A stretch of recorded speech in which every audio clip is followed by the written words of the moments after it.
Didik TV KPM.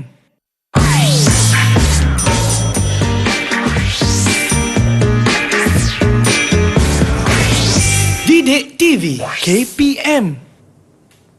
Hai, Assalamualaikum warahmatullahi wabarakatuh dan salam sejahtera diucapkan kepada seluruh penonton Didik TV KPM. Anda bersama dengan saya Aiman Sufian Azman hari ini dalam Sukses SPM 2021. Apa khabar murid-murid sekalian? Harapnya semua dalam keadaan baik, duduk di rumah, jangan duduk-duduk saja. Tolong mak dekat dapur sana tu, tolong ayah dekat kebun tu.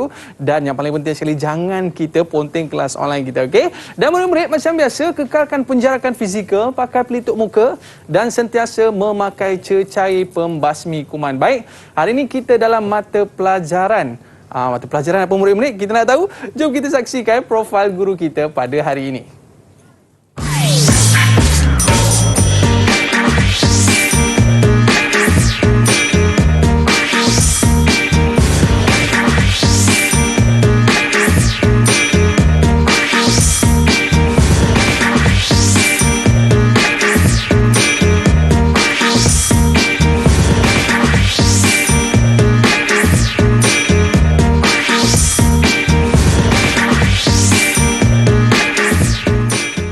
Alright, kita bawakan kepada anda guru kita daripada Maktab Rendah Sains Mara Bentong Pahang, Cikgu Muhammad. Cikgu apa khabar? Khabar baik. Alhamdulillah, daripada Bentong Pahang tu. Okey, jadi hari ini cikgu, kita nak mempelajari mata pelajaran pengajian kejuruteraan elektrik dan elektronik. Baik cikgu, sebelum kita mulakan kelas kita pada hari ini cikgu, apa kata kita lakukan SOP terlebih dahulu cikgu? Ya, bagus. Okey, dipersilakan cikgu. Okey. Dan hari ini cikgu, apa yang menarik yang akan cikgu kongsikan bersama dengan kita dan murid-murid kita di rumah sana cikgu? Hari ini saya akan memperkenalkan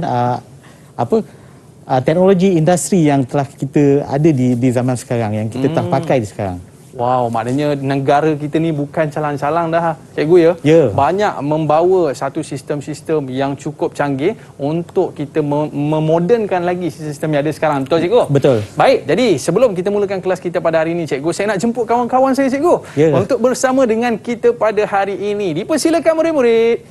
Hai, Assalamualaikum semua. Apa khabar? Alright, jadi murid-murid kita pun nampak muka dah bersemangat untuk bersama dengan kita dah cikgu. Ya. Kalau semua dah bersedia, tunjuk good sikit murid-murid. Okey, baik. Semua dah tersenyum dah tunjuk good dah.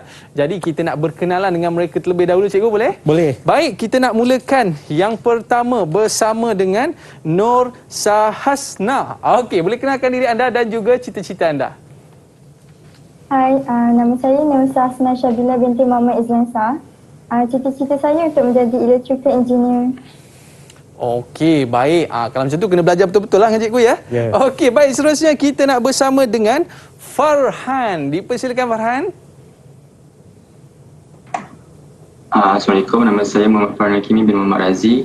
Cita-cita saya adalah untuk menjadi seorang mekatronik engineer. Wow, itu hebat cikgu ya. Ya. Baik, dan seterusnya kita nak bersama dengan Khairunisa. Boleh kenalkan diri anda dan cita-cita anda. Assalamualaikum, nama saya Khairunisa binti Mak Fadil. Saya punya cita-cita ialah untuk menjadi chemical engineer. Okey, baik. Dan seterusnya kita nak berkenalan pula dengan Adam. Dipersilakan Adam. Assalamualaikum, nama saya Muhammad Adam bin Muhammad Faizal. Cita-cita saya nak jadi product designer. Alright, semua nak menjurus kepada engineering ni cikgu ya? Ya, betul. Baik, dan kita nak berkenalan pula dengan Amar. Amar ada? Hai, Assalamualaikum sejahtera. Cita-cita saya nak jadi pegawai polis. Okey, baik. Dan last sekali, kita nak berkenalan pula dengan Alani. Dipersilakan. Salam sejahtera, saya Nur Alani Fatini binti Muhammad Rais. Cita-cita saya untuk jadi electrical engineer. Oh, wow. Semua bercita-cita besar lah cikgu. Ya. Jadi untuk topik kita pada hari ini cikgu, biasanya susah ke senang cikgu? Topik hari ini sebenarnya tak susah pun. Tak susah, Cuma cikgu, kita kena beri perhatian sedikit, fokus. Beri perhatian sedikit. Ya. Dan kita nak tanya juga murid-murid kita, sama ada senang ke susah topik kita pada hari ini. Boleh kita tanya murid-murid kita cikgu? Boleh. Baik, kita nak tanya kepada Sahasna. Apa pandangan anda tentang topik kita pada hari ini? Dipersilakan. Pada pandangan saya, tajuk ini amat menarik dan agak mencabar. Bukan itu saja, PLC ini amat penting kerana banyak digunakan di pelbagai industri. Okey, banyak digunakan dalam industri. Maknanya nanti cikgu nak kerja senang lah cikgu. Betul. Siapa yang betul-betul mahir cikgu Ya, betul. Okey, baik, kita nak tanya seorang lagi. Kita nak bertanya kepada Farhan. Silakan Farhan. Apa pandangan anda tentang topik kita hari ini?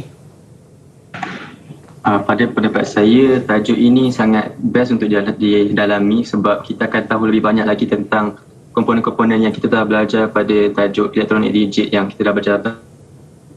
Okey, baik cikgu. Cikgu berapa tahun dah cikgu pengalaman dalam subjek ni cikgu? Saya saya mengajar PKE ini sejak pada tahun 2015 sampailah sekarang. Weh, lama dah cikgu. Ya, Jadi maknanya adalah anak-anak murid cikgu yang dah berjaya dalam engineering ni cikgu Saya rasa. sebagai seorang jurutera. Betul Ya. cikgu? Ya. Baik, dan selepas ini murid-murid mesti nak tahu apakah di antara soalan-soalan yang menjadi kegemaran untuk masuk dalam SPM nanti. Itu yang murid kita nak tahu cikgu. Ya. Jadi bagi mereka yang nak tahu apa di antara soalan yang famous dalam SPM nanti untuk mata pelajaran kita pada hari ini, pengajian kejuruteraan elektrik dan elektronik, terus bersama dengan kami. Kita berehat seketika, kembali selepas ini. Sukses SPM 2021. Okey. Didik TV KPM.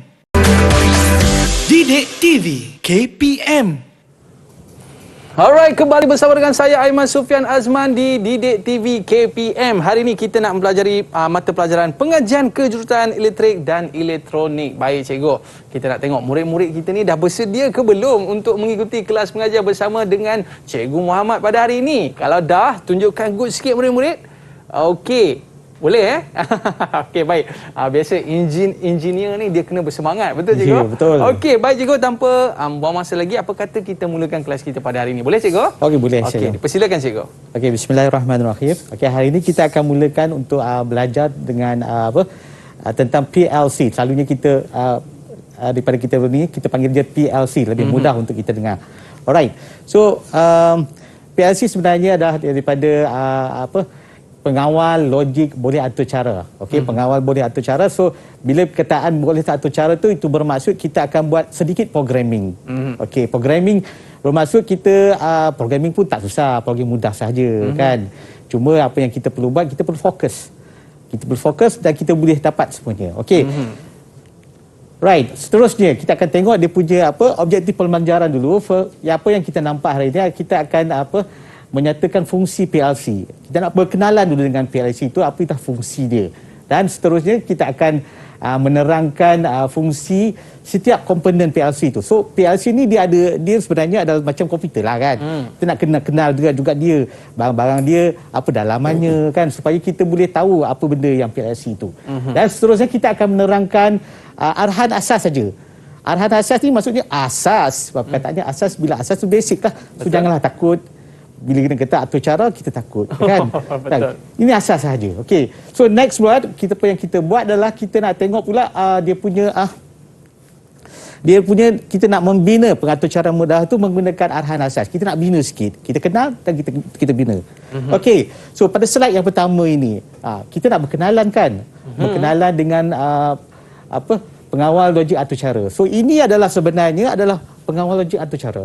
Yang warna hijau ni kan. Dia ada banyak-banyak sebenarnya. Kalau dalam ni dia mungkin brand ini dia warna hijau, brand lain dia warna lain kan, tetapi cara dia tu hampir sama saja. Dia punya prinsip adalah sama.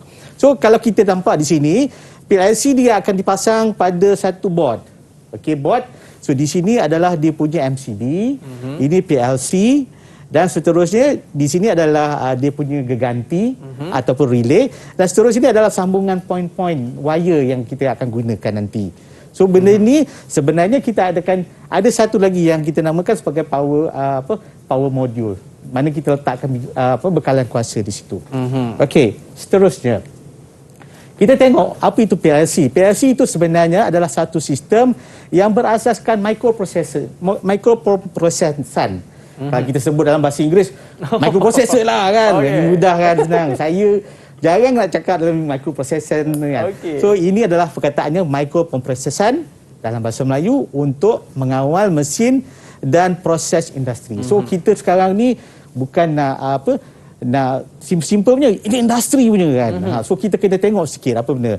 So microprocessor ni akan menggunakan ingatan. So dalam seperti microprocessor yang lain, dia mesti ada ingatan. So ingatan itu akan kita letakkan dia punya atur cara. Kan, so disimpankan atur cara tersebut dan dia akan melaksanakan 4 fungsi yang kita akan nampak ini, iaitu fungsi logik, fungsi penjujukan dan juga fungsi masa dan juga arithmetic. Arithmetic tu adalah tambah-tambah, masa adalah time lah kan, masa. Penjujukan tu adalah dia punya ada nombor 1, nombor 2, nombor 3 dan logik itu logik kita, ya ataupun tidak. Okey, so itu yang kita nak tengok dalam PLC ni. Apa kelebihan dia cikgu? Ni keluar dah kelebihan dia. Ini kelebihan dia sebenarnya kan. So PLC ni sebenarnya sebelum kita ada masa kita buat revolution industri dulu, kan kita nakkan industri tu cepat. Betul. Kan? So itu yang penting. So kita binalah PLC ni. PLC ni dibina pada tahun agak lebih ke tahun 1970-an. Okey, oleh engineer daripada Jerman. Okey. Dia yang cipta. So sejak daripada itu orang semua menggunakan PLC untuk industri. So PLC ni kelebihan dia lebih efisien. Dia efisien dan dia lebih fleksibel. Okey. Fleksibel tu bermaksud kita boleh gunakan untuk apa-apa cara sahaja. Okey. Dan seterusnya dia dikawal oleh komputer. Kalau mesin yang dulu kita terpaksa guna kuda, kita terpaksa guna orang. So banyak benda yang nak kontrol. So sekarang kita kontrol dengan komputer saja. Alright. Dan selepas tu bila kita menggunakan PLC ni, kos dia menjadi rendah. Kan? Dan masa yang kita gunakan pun dah operasi dia pun sangat pantas. Okey, sekarang kita boleh guna 24 jam. Kan? Kalau dulu orang nak tidur terpaksalah berhenti. Stop kejap. Kan? So banyak benda. Dan seterusnya yang paling penting sekali adalah dia senang dibaiki. Okey cikgu. Jadi kalau PLC ni cikgu digunakan di office, di kilang, di industri dan sebagainya, betul cikgu Ya, selalunya kita tak gunakan di office, kita gunakan di kilang saja untuk kilang manufacturing. Manufacturing untuk operasi pembuatan. Siapa-siapa engineer yang baru akan masuk industri pembuatan, dia akan jumpalah PLC. Tapi cikgu, kilang ni kadang-kadang ada yang kecil, ada yang besar cikgu. Ada dia jenis-jenis PLC dan saiz-saiz dia ke cikgu? Ya, mesti. Okay, mesti ada. Dia ada saiz-saiz dia. Mari kita tengok saiz dia hari. Baik cikgu. Alright. So kita ada saiz, ada 5 jenis saiz yang kita ada. Sekarang saiz itu sebenarnya bergantung kepada titik masukan dia. Okey. So kalau kurang daripada 15, maka kita panggil dia sebagai nano. Alright. Dan seterusnya kalau antara 15 hingga 125, kita panggil dia sebagai makro. 32 hingga 128 kita panggil kecil, 64 hingga 1024 kita panggil sederhana. Yang besar adalah 512 hingga 4096. So kalau mesin tu sangat sangat kompleks, dia akan guna yang besar. Okey, murid kita ada nak tanya soalan cikgu, boleh kita raikan? Ya. Alani, silakan. Cikgu. Ya. Apa itu bilangan masukan dan keluaran? Apa maksud dia? Okey, bilangan masukan dan keluaran ni sebenarnya adalah pada PLC tu, kalau kita nampak PLC tu, dia satu bahagian tu yang kita nampak dia ada skru sahaja. Okey? Dan dia ada LED sahaja. Sebenarnya di situ dibahagikan kepada 2. Okey, setiap bahan dia mesti ada masukan dan setiap bahan dia mesti ada modul keluaran supaya barulah dia punya mesin itu boleh berfungsi. Kalau tidak, kalau kita ada keluaran saja, tak ada masukan, macam mana dia nak berfungsi kan? So kena ada input dan kita kena ada output, barulah kita dapat yang keluar. Ya. Mungkin cikgu boleh bagi sedikit gambaran kepada murid-murid kita, mungkin lebih jelas dengan gambaran tu cikgu. Okey, kita tengok gambaran dia ya. Alright, ini adalah komponen PLC sebenarnya. Okey, komponen PLC sebenarnya ini yang hijau tadi tu kan. Ini adalah PLC tu. So di situ kita ada unit pemprosesan CPU. Dan di bawahnya kita ada ingatan. Okey. Dan sebenarnya yang skru-skru tadi yang kita nampak tu adalah modul keluaran dan modul masukan. Kan? Dan kita nampak dia ada satu kita panggil modul bekalan kuasa yang kita nak powerkan dia. Alright? So ini adalah benda yang paling penting. So kita ada satu lagi peranti pengatur caraan. Peranti pengatur caraan ni dia sebenarnya kena ada kena ada 2 ways. Okey. Dan seterusnya kalau kita dah tahu komponen PLC ni, kita kena lukis sebenarnya. Kan? Ini adalah rajah blok. pengatur rajah blok komponen PLC. So kita kena tahu gambar rajah blok ni sebab selalunya kita sebagai engineer kita nak mudahkan perkara kan. So kita kena tahu dia punya rajah blok. So rajah blok dia berbentuk begini. Arah ini menunjukkan segalanya. Okey. Kita ada unit pemrosesan yang saya sebut tadi, semua kita masukkan seperti begini. Alright. Okey, baik cikgu. Tapi tadi cikgu dah sebut tentang kelebihan PLC. Ya. Cuma kita tak tahu sekarang ni apa sebenarnya fungsi satu persatu daripada komponen PLC ni. Ya. Mungkin cikgu boleh ceritakan. Okey, banyak benda tu kalau kita nak ceritakan kan. Banyak benda yang kita. Okey. So, fungsi PLC sebenarnya daripada 5 tu dia setiap satu dia ada tugas dia. Tugas yang pertama adalah unit pemprosesan. So proses dia adalah memproses isyarat masukan dan mengeluarkan isyarat pengeluaran. So di sini juga sebenarnya berlakulah proses kita nak buat arithmetik, logik, jujukan, masa semua dibuat di sini. Okey. Itu tempat ini sebenarnya macam otak kita lah kan. Inilah otak kita sebenarnya. So daripada otak kita ada satu bahagian pada otak kita untuk ingat. Ini adalah unit ingatan.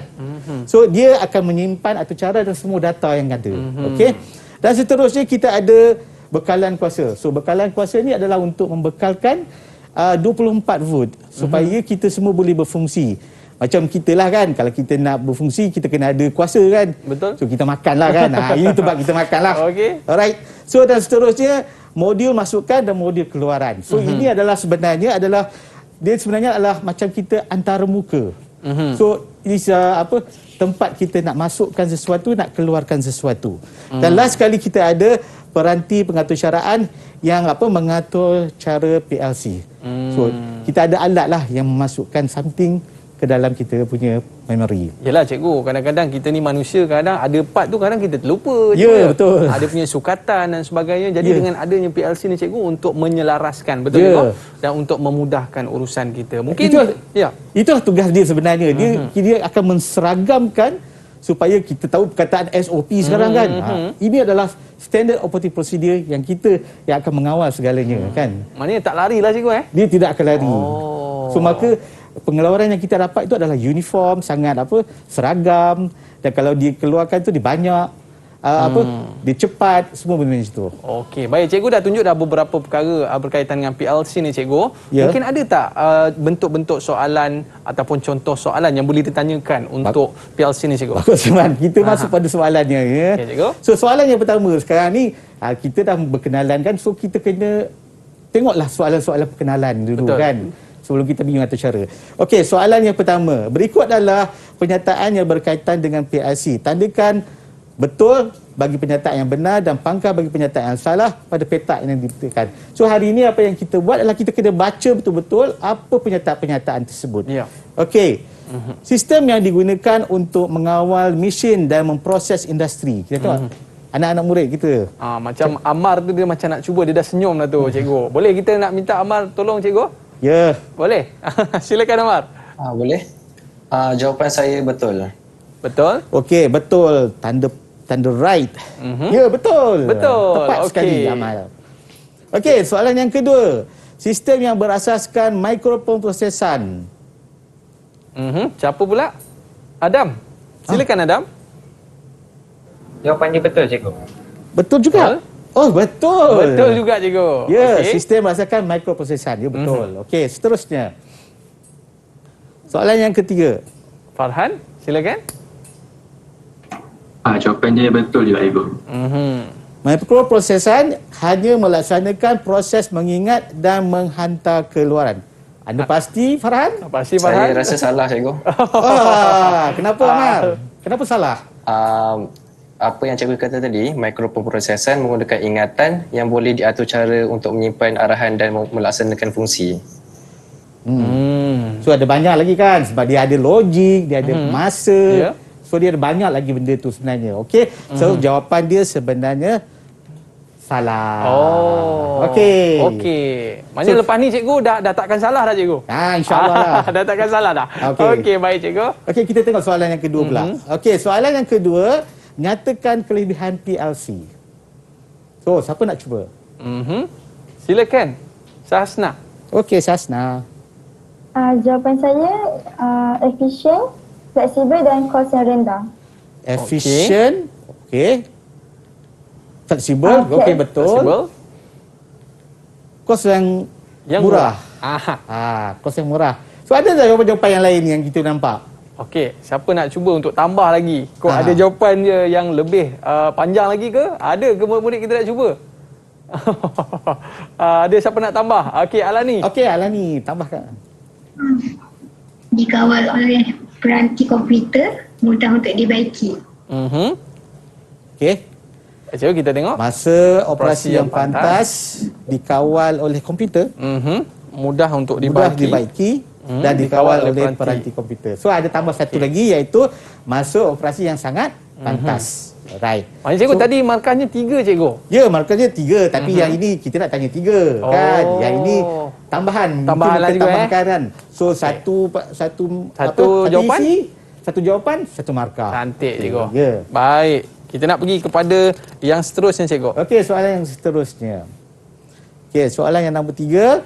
So, nyatakan jenis PLC bagi bilangan titik keluaran dan masukan yang betul. Tadi je baru kita bincangkan ya. So, yang pertama. Okey, silakan. Untuk 15 titik ni, apa jenis PLC-nya? Ahmad. Jawapan saya nano. Nano. Betul ke nano 15 titik? Nano, Okey. nano. Ya, betul. Alright. Baik, untuk seterusnya. Siapa pula nak cuba? Untuk 15 hingga 128.5 ialah Ahmad juga. mikro. Okey. Okey. So, Ahmad apa jawapannya? Jawapan dia mikro. Mikro. Okey, mikro. Mungkin Ahmad nak seteruskannya ke? Apa? Okey, silakan.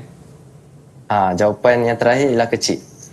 Kecil. Kecil. Saya rasa salah lah cikgu. Oh, salah. Hasna. Memang salah pun. Hasna. Ya. So, apa Okey. jawapan dia?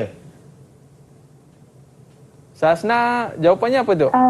Jawapan dia sederhana. Sederhana. Ya, sederhana. Tepat sekali sana.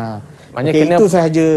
Ya apa soalan-soalan yang ada sepatutnya pelajar kena tahulah soalan-soalan ini dan kena hafal benda-benda ni kan? Okey, baik cikgu. Ya. Aha. Dan soalan seterusnya cikgu? Soalan yang seterusnya. Alright. Soalan yang seterusnya adalah tentang gambar rajah blok. Ya. Kita nak nyatakan bahagian rajah blok komponen PLC. Okey, silakan. Adakah murid-murid kita nak cuba? Ha. Alright, Khairunisa. Yang A tu unit pemprosesan pusat. Okey, A unit pemprosesan pusat. B B peranti pengacaraan. B peranti pengatur caraan. Okey, yang seterusnya yang C. C bekalan kuasa. Okey, C bekalan kuasa. So kita tengok jawapan dia betul tak betul. Right. Okey, so macam mana sebenarnya Khairunisa, macam mana awak tahu B itu adalah peranti pengatur caraan? Sebab dia ada arrow yang dua hala tu. So dia peranti pengatur caraan. So kita tengok pelajar murid-murid kena tengok okey kalau kita dia boleh hubung komunikasi two-way? itu dua arah. Dua arah. Kan, dua arah. Maka ini adalah peranti pengatur caraan. Yang lain cuma satu arah sahaja. Tadi macam cikgu kata tadi orang dulu cikgu kena pakai kuda, pakai orang untuk buat kerja dekat kilang cikgu. Ya, betul. Maknanya kita kena bagi arahan baru dia buat kerja. Ya. Tapi kita nak tahu juga mesin ni macam mana dia bagi arahan. Tapi selepas ini boleh cikgu? Boleh, tak ada masalah. Kita berehat seketika murid-murid. Kembali selepas ini. Sukses SPM 2021. Didik TV KPM. Didik TV KPM. Alright, kembali bersama dengan saya Aiman Sufian Azman di Sukses SPM 2021. Macam saya sebut tadilah sebelum rehat kan. Kalau orang dulu cikgu dia kena bagi arahan. Tu susun batu. Angkat kotak. Tapi cikgu, macam mana ni? Mesin PLC ni cikgu, dia memberi arahan kepada sistem itu. Sila cikgu. Okey, kita tengok kan. PLC dia memberi arahan, dia ada bahasa pengatur caraan Bahasa, dia. okey. Dia ada bahasa dia sendiri kan. Mesin pun dia ada bahasa dia sendiri. Okey. So bahasa yang pertama adalah rajah tangga. Okey. Yang kedua adalah kod mnemonik. Okey. Yang ketiga adalah gambar rajah blok. Yang keempat adalah carta aler dan seterusnya adalah senarai penyataan. Okey. Kalau zaman-zaman sekarang kan, zaman sekarang mungkin lima ni digunakan. Kan, tapi sekarang sebagai pelajar kita nak tengok yang mana yang penting. So yang penting sekarang untuk adalah basic sekali adalah rajah tangga dan kod mnemonik. Itu yang paling basic. Jadi itu paling basic. hari ini kita nak berkenalan dengan gambar rajah tangga dengan kod mnemonik. Tapi cikgu, bahasa dia macam mana cikgu? Itu yang tak tahu tu kan. Mudah saja bahasa Mudah dia juga, kan. Mudah saja. Oh, ni bahasa dia. So, Okey. sebenarnya kalau kita tengok untuk bahasa pengaturcaraan ni, dia sebenarnya dia berasal daripada kita litar kawalan geganti. Zaman dulu waktu kita mula industri dimulakan, kita nak pasang banyak tu, kita kena pasang switch 1, switch 2 dan selepas tu kita kena ada geganti. Geganti ni pula akan menyebabkan lampu tu menyala ke, mesin itu bergerak ke apa. So, ini yang akan menentukan sebenarnya. So, sekarang ni tetapi masalah untuk yang ini adalah dia terlalu banyak wiring. Dia punya wire tu terlalu banyak. Okey, bila pendawaian tu terlalu banyak, kalau kita nak baiki dia jadi susah. Nak cari kat mana tu? Cari kat mana tu. Okey. So benda itu kita kena tu. Kan? So kena tengok dan kita mudahkan dia. Dengan menggunakan gambar rajah tangga. Dan gambar rajah tangga ni kita hanya masukkan ke dalam komputer saja. Peranti pengaturcaraan. So dia akan hantar kepada memori kepada ingatan PLC. So kalau kita tengok di sini, ini adalah litar kawalan geganti. Kalau kita nak gerakkan hanya satu mesin sahaja, kita perlukan satu bilik. Wow. Satu bilik. Satu bilik ni kita ada geganti di sana, geganti di sini, wire di sana, wire di sini. Ya Allah, banyaknya. Kan? So, ini satu bilik ni cikgu Ya, satu bilik. Wow. Kan? So banyak benda yang kita nak kena buat. Di belakang dah satu ini, di belakang tu ada wiring pula. Belakang tu ada ni pula. So terlalu banyak benda yang kita nak tengok. Ini dulu cikgu Ini dulu. Okey, sekarang macam mana cikgu? Sekarang kita dah mudahkan. Okey, mudahkan dia jadi macam ni saja. So kita ada PLC di sini dan kita ada dia punya ini adalah dia punya relay yang kita gunakan. So ini adalah wiring yang kita gunakan. So bila kita ada gambar rajah tangga, kita programkan, masukkan ke dalam PLC ini dan seterusnya wiring yang kita dapat tu dah kurang. Kemas lah cikgu. Kemas lagi. Ya, senang nak kita nak lekat kat dinding je kan? Ya, betul. Okey, baik cikgu. So kita nak tengok kali ini adalah bahasa gambar rajah tangga tersebut. Okey.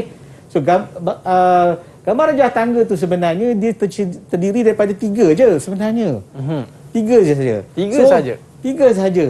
Dan kita ada ciri-ciri yang asas tu 3 saja, tapi kita ada yang lain-lain yang hampir sama dengan litar pendawaian tadi, kawalan pendawaian. So kita ada yang pertama ini kita panggil dia sebagai L1 dan L2. So L1, L2 tu apa? L1, L2 tu adalah bekalan kuasa. So dia membekalkan 24 volt di sini. So dan seterusnya itu kita ada PB1, PB2 dan S1. PB ini bermaksudnya pundak tekan. Okey, S tu bermaksud Swiss. Senang. Okey. Itu saja sebenarnya. Kita memanglah ada Swiss dan pundak tekan saja yang kita ada. So kita ada jenis yang normally open, sesentuh yang terbuka, dan normally close, itu yang tertutup. Okey, dan kita ada geganti di sini. Dan ini geganti ini adalah contoh dia punya keluaran dia. So di sini peranti masukkan adalah pundak tekan dan Swiss, peranti keluaran adalah gegelung geganti. So daripada sini, kalau kita buat yang mudah ini, kita namakan dia kendalian dia. Bagaimana dia beroperasi? Kita namakan dia kendalian. Kendalian dia apabila pundak tekan ini ditekan, so kita dah programkan supaya PLC itu anjurkan mana yang nak pergi. So geganti akan bertenaga. Geganti ini akan bertenaga. So apabila pundak tekan PB2 ini ditekan, kita tekan dia, so dia akan terbuka. So dia punya geganti itu tidak akan bertenaga. So kalau kita sambungkan wire ataupun kita sambungkan ke motor, maka dia akan, lampu itu akan menyala pada geganti. Okey. So kalau kita tengok yang ini, kalau kita gunakan Swiss, okey, apabila Swiss itu ditutup, lampu ini akan menyala. Dan satu lagi ciri tentang PLC ni, dia kena ada N. Gambar rajah tangga dia kena ada N. So bermaksud atur cara kita tu dah tamat.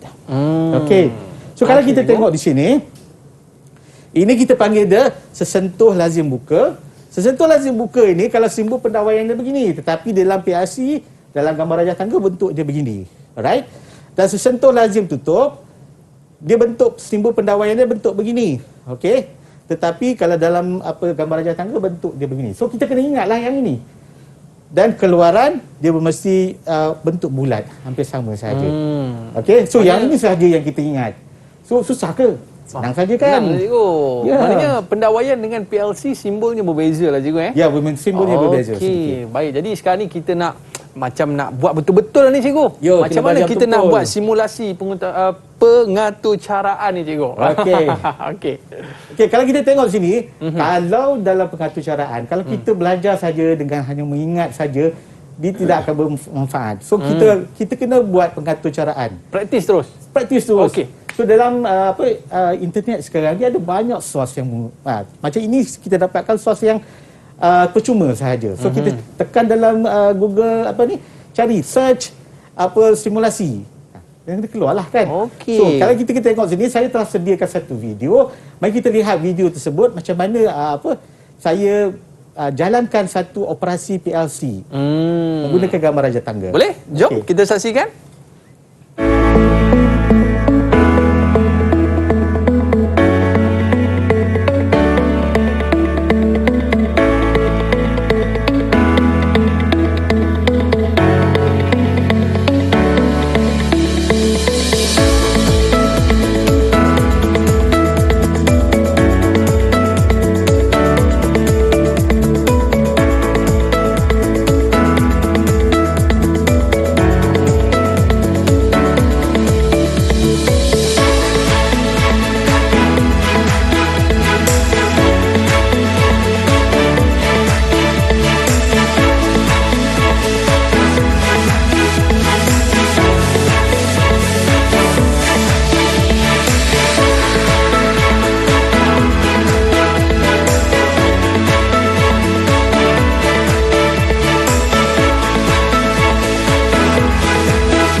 Wah, macam menarik lah cikgu. Ya. Yang mana kita boleh buat simulasi pengaturcaraan ni. Mungkin cikgu boleh jelaskan sikit cikgu kepada murid-murid kita di studio dan juga di rumah. Macam mana nak kendalikan simulasi ni cikgu. Okey. Silakan.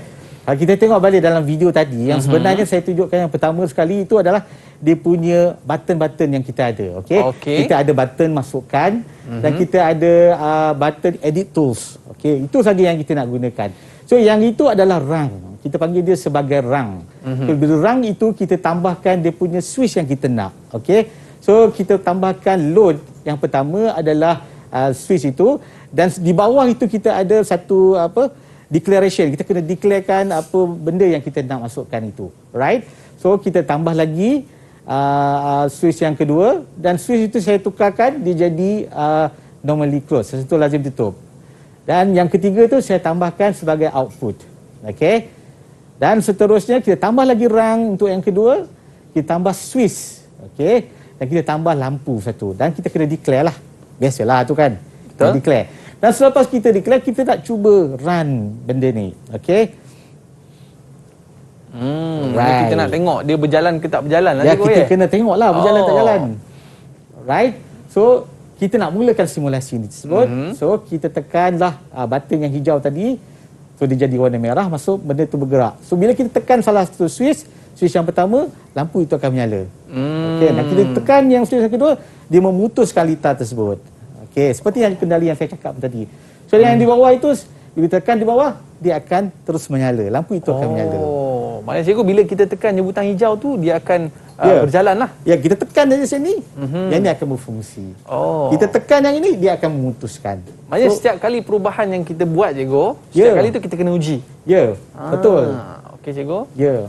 Maknanya di sini cikgu, antara perkara-perkara yang perlu kita tahu juga berkaitan dengan dia punya kod dan sebagainya cikgu Ya. Okey, boleh cikgu teruskan lagi cikgu? Okey. Kalau kita tengok sini, sekarang kita nak tengok kod mnemonik dia. So ini kod mnemonik kod nominal ni kita ada dua lajur di sini. Lajur pertama adalah arahan, di mana kita tuliskan dia punya arahan itu. Load ke, tim ke apa ke. Yang seterusnya kita ada data. So data itu adalah yang mana kita letakkan dia punya modul masukkan atau modul keluaran dia. Okey. So seterusnya kita tengok ini adalah penterjemahan simbol pendawaian ke kod mnemonik. Tadi kita nampak Swiss dan lepas tu kita dah tukarkan jadi gambar rajah. Betul. So macam mana kod mnemonik dia? Kod mnemonik dia adalah LD. Okey, arahannya LD itu adalah arahan untuk permulaan tangga. So ada satu lagi LD tapi dia untuk permulaan blok. Okey. Dan yang seterusnya kita ada kalau pendawaian ini juga LD juga, dia untuk blok. Dan seterusnya kalau kita ada dua, kan, macam mana kita nak gabungkan kedua-dua Swiss tersebut? Kita namakan dia sebagai N. N. Alright. So kalau Swiss itu berada di bawah, kita namakan dia sebagai O. So kita tulis itu O. So kod mnemonik dia adalah NO. So kita tak perlu ingat banyak pun. LD, N, O. Maknanya N ni maknanya dua-dua sekali cikgu? Ya, N dua-dua sekali. Kalau O ni salah satu? Ya, salah satu. Okey. Baik. Dan seterusnya, kalau kita lazim tutup, maka kita namakan dia sebagai load node. Load node. Itu sahaja. Dan output, ini bentuk gambar rajah tangga dan nama dia adalah out. Senang lah nak ingat cikgu. Tak susah pun. Sangat mudah. Maknanya kita kena tahu cikgu macam mana nak menterjemah simbol pendawaian ni cikgu ya? Ya, dan terakhir sekali, seperti gambar rajah tangga tadi, dia ada N. Maka dekat sini pun kita kena ada N. N ni maknanya hujung lah cikgu? Ya, hujung. Murid kita nak tanya soalan. Dipersilakan Farhan. Cikgu saya nak tanya, untuk N ni dia tak ada simbol pendawaian ke cikgu?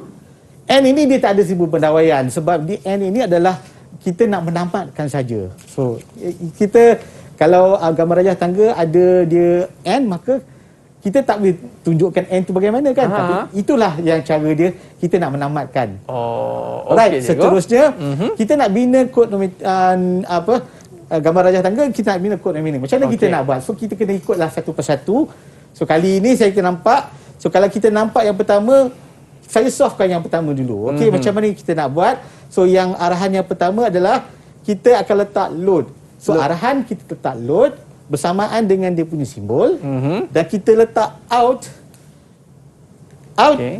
bersamaan dia punya dia punya gambar rajah tangga tadi. Okey, yang seterusnya kalau kita tengok kalau arahan di sini kita tahu dah tadi kan saya katakan load node. Ini load node. So letakkan sekali dengan data dia. Okey. Seterusnya 100 ni untuk out. So maka kita namakan dia sebagai out. So mudah sahaja. Dan seterusnya kalau kita tengok ni kalau kita dah gabungkan di sini jadi macam mana kalau kita gabungkan. So gabung yang pertama load 000 dan sepatutnya yang tadi dia akan jadi and not. Okey. Dan seterusnya kita dapat out. Okey, yang tadi kalau bentuk macam ni kita akan tahu dah dia akan jadi O. Okey. So kita load dia dan selepas itu kita O-kan. O-kan dia. Ya, okey. So last kali kita akan dapat out. Baik, cikgu. Ya, mudah sahaja sebenarnya. So kalau kita dah sekarang kita sampai ke soalan contoh. Ada so, nak bagaimana cuba ke? Sekarang? Ada nak cuba tak? Cikgu dah bagi contoh banyak dah tadi kan? Okey, jadi kita nak tengok murid kita ada tak yang boleh menjawab soalan yang cikgu berikan. Siapa nak cuba? Kita nak tengok. Alani, silakan. Okey, untuk yang silakan. Pertama, arahan yang pertama LD ataupun lot. Data dia 000. Okey. Yang kedua EB2, arahan dia adalah N0. Data dia 0001. Okey, tepat. Untuk last sekali kat dia punya hujung tu out, dia bilang ganti dia out. Data dia 00. Okey. 1100. Okey. Lepas tu kita pergi ke. Alright. So siapa nak cuba yang kedua ke? Okey, siapa nak cuba yang kedua? Adam. Okey, Adam. Saya cikgu. Bagi S1, arahan dia LD. Okey. Dan data dia 00002. Tepat sekali. Okey, seterusnya. Arahan dia out. Lepas tu 10001. Okey. Okey. Dan last sekali Sekali apa dia? N, cikgu. N. N je. Tepat Maknanya N sekali. habis lah cikgu ya? N habis lah. Okey. Itu pun nak habis dah. Baik, Okey. cikgu. Right. So kita tengok di sini kalau kod mnemonik sebenarnya kita ada tambahan lagi, kita ada pemasa. So saya terangkan jelah pemasa ini. So pemasa kalau kita arahan kita tengok sini kalau ada kita ada load, maka kita kena tulis load. Load dulu. Load. Dan seterusnya kita ada team. So team ini kita kena sebab nama dia team 000. So kita kena cakap lah dekat komputer tu. Nama saya team 000. So kita letaklah 000. So komputer tu tanya berapa masa? Kita letak #0050. Bermaksud dia hashtag dia 5 saat. Oh, 5 saat. Okay, yang lain tu sama je lah. So kalau kita nak tengok dia akan jadi kemudian kita tanya anak murid kita macam mana? Sahasna ada nak tanya soalan lah cikgu? Hasna. Sahasna nak jawab ke nak tanya soalan? Silakan. Nak tanya soalan. Tanya soalan, Okey. silakan. Okey. Cikgu, apa fungsi hashtag tu? Saya kurang faham. Okey, hashtag 0050 ni sebenarnya adalah jumlah masa yang kita perlukan. Kalau kita perlukan tambahan masa katakan 10 minit. Jadi kita tukarlah jadi hashtag Okey. 100. Hashtag 1000. Jadi pertukaran itu akan menyebabkan kita punya masa itu berubah. Okey. Seterusnya, kalau kita tengok, saya jawab teruslah senang. Okey, boleh cikgu. Right. So yang kedua kita kena bila kita nak gunakan ini kita ada load not team 00. Tadi kita dah tahu kan, komputer dah tahu nama dia. Jadi kita panggil lah dia, senang kan. Dan seterusnya kita panggil N1000. Dan seterusnya out dan seterusnya kita N kan.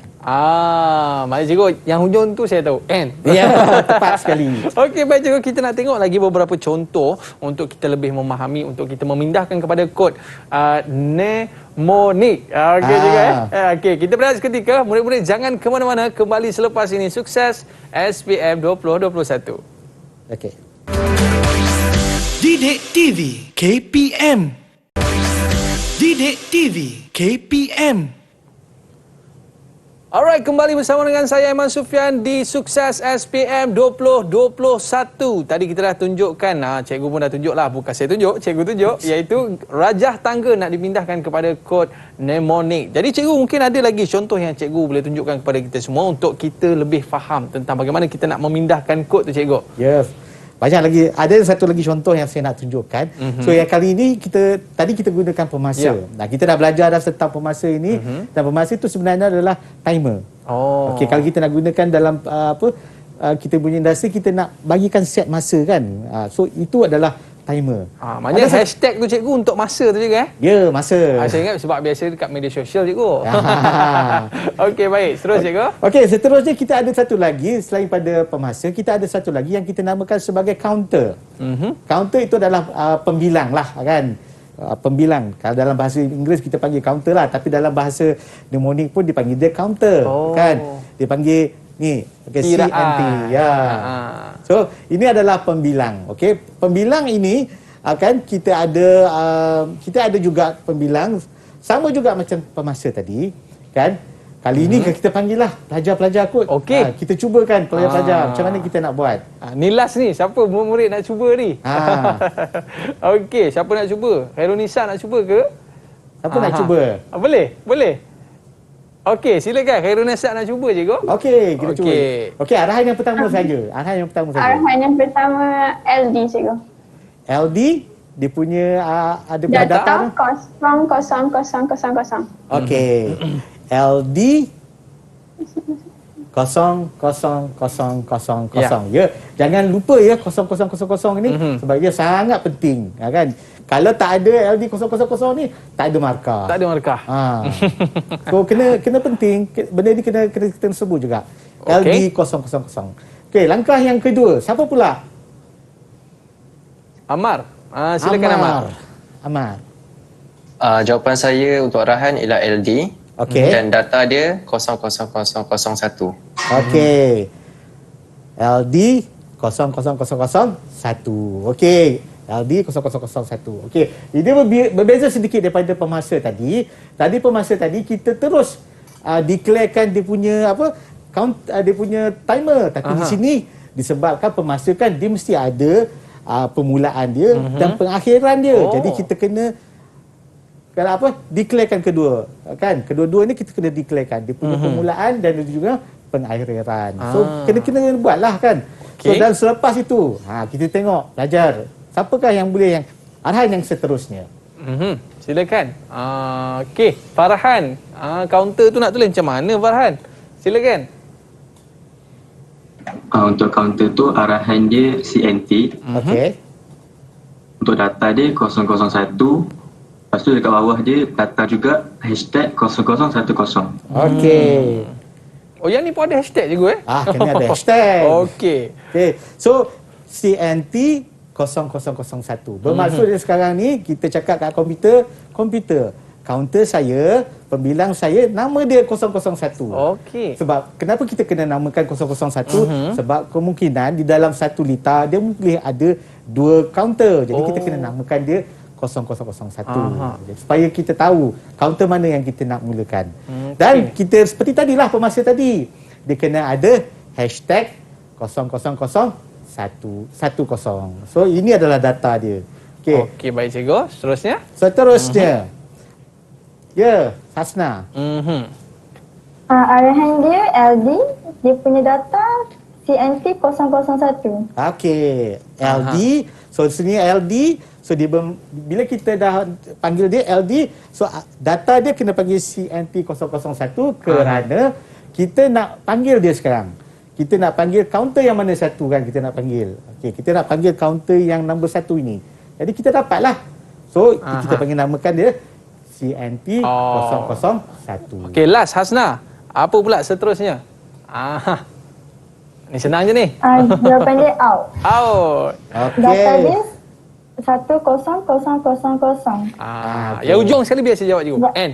Ya, tepat sekali. Okey, baik. Cikgu, untuk seterusnya cikgu. Ya.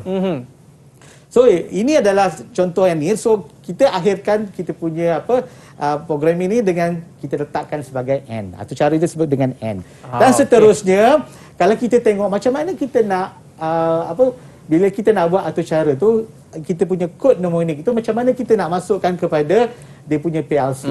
Okay, kalau kita tengok daripada gambar rajah ini adalah PLC dan dia ada satu kita panggil bahagian penyambungan di sini.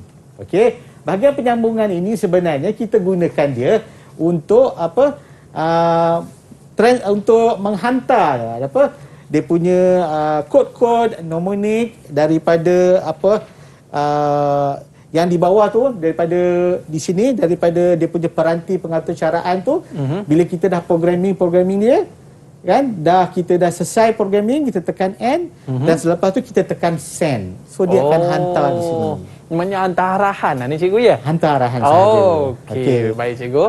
Jadi inilah dia sistem ataupun satu kaedah yang boleh memudahkan kerja-kerja di kilang terutamanya cikgu Ya, tepat. Okey, baik, jadi kita nak dengar jugalah daripada cikgu apakah rumusan yang dapat kita ambil dalam pertemuan kita pada hari ini cikgu berkaitan dengan topik kita hari ini. Saya nak kena tengok sikit cikgu sebab dia punya ni panjang sangat, iaitu berkaitan dengan pengawal logik boleh atur cara PLC.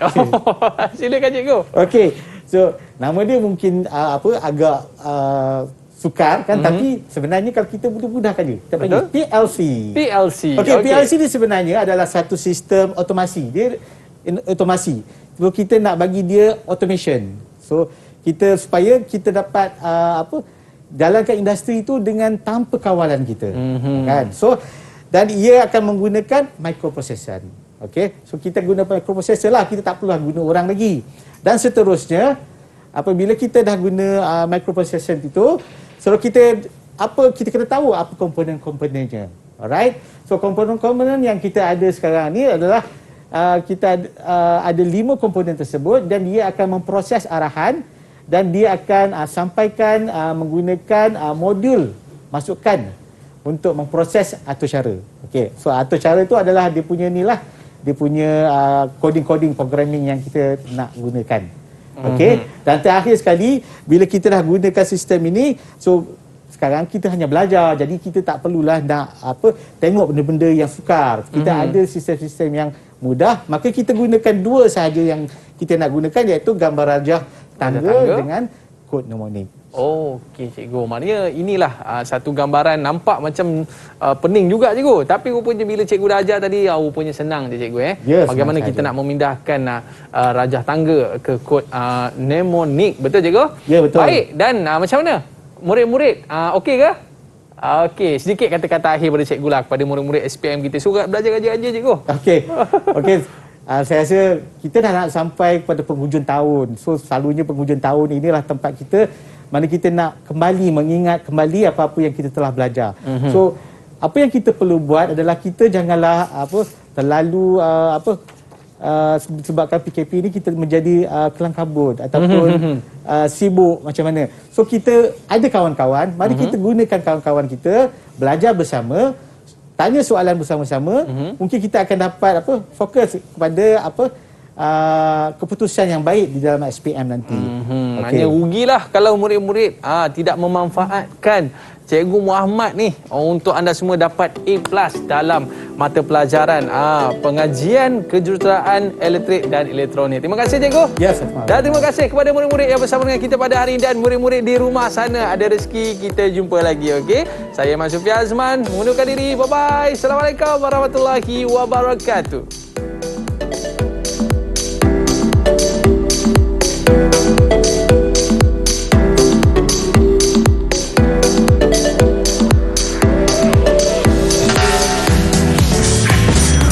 Didik TV KPM